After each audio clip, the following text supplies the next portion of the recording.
Hi, ನಮಸ್ತೆ friends. ನಮಸ್ತೆ, ಹೇಗಿದ್ದೀರಾ ಎಲ್ಲರೂ? ನಾನು ನಿಮ್ಮ ದಿ ಪೂಜಾರಿ ಫೈಲ್ಸ್.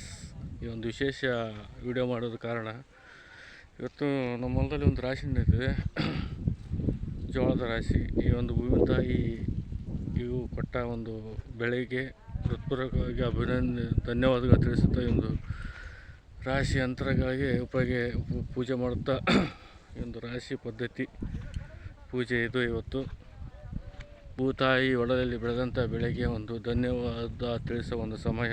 ಈ ರಾಶಿ ನೋಡಿ, ಇಲ್ಲಿ ತಿರುಗಂಥ ರಾಶಿ ಇಂದು ನಮ್ಮ ಹೊಲದಲ್ಲಿ ಬೆಳೆದಿದ್ದ ರಾಶಿ ಇದೆಲ್ಲ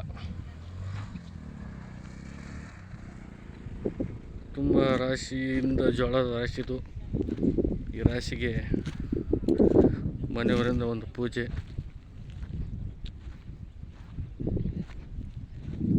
ಸಲ್ಲಿಸುತ್ತಾ ಹೀಗೆ ರಾಶಿಗೆ ಒಂದು ಕೃತಜ್ಞತೆ ಸಲ್ಲಿಸುವ. ವರ್ಷ ಇಡೀ ಬೆಳೆದಂಥ ಬೆಳೆಗೆ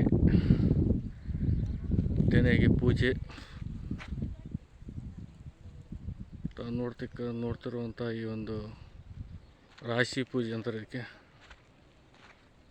ಬಡವರ ಮತ್ತು ರೈತರ ಒಂದು ಶ್ರಮಕ್ಕೆ ಧನ್ಯವಾದಗಳು ತಿಳಿಸುವ ಈ ಒಂದು ರಾಶಿ ಪೂಜೆ.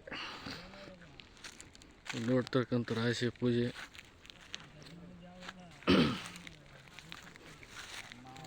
ಎಲ್ಲರಿಂದ ಒಂದು ಪೂಜೆ ಸಮಾರಂಭ ಹಳ್ಳಿಗಳಲ್ಲಿ ಮತ್ತು ಪಟ್ಟಣ ಕೆಲ ಪ್ರದೇಶಗಳಲ್ಲಿ ಕಾಣಸಿಗುವ ಈ ಒಂದು ರಾಶಿ ಪೂಜೆ.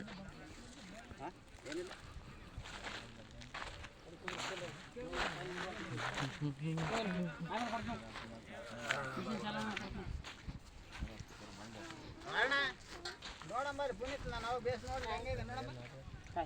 ನೋಡಮ್ಮ ಎರಡು ಕಡೆ ಇದೆ, ಒಂದೇ ಕಡೆ ಅಲ್ವಾ? ನೋಡು, ಎರಡು ಕಡೆ ಹಾಕ್ನೆ ಇಲ್ವಾ?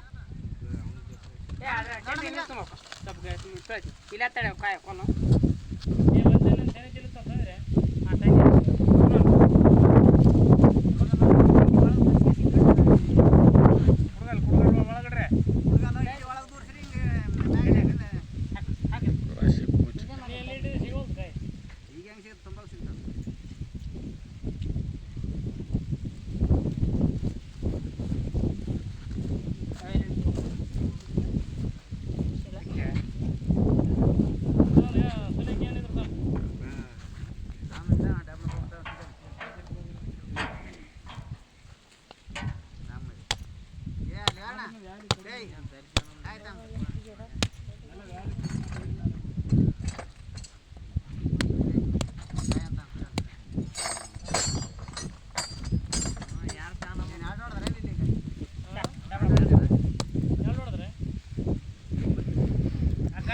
ಹೀಗೆ ಫ್ರೆಂಡ್ಸ್, ರಾಶಿ ಪೂಜೆ ಇದೊಂದು ಬೆಳೆಯ ಪದ್ಧತಿಯ ಕೊಟ್ಟಂಥ ಭೂಮಿ ತಾಯಿಗೆ ಒಂದು ಸಲ್ಲಿಸುವ ಈ ಒಂದು ರಾಶಿ ಪದ್ಧತಿಯ ಪೂಜೆ ನಮ್ಮಿಂದ ಮತ್ತು ರೈತರು ಮತ್ತು ಎಲ್ಲರಿಂದ ಒಂದು ಪೂಜೆ.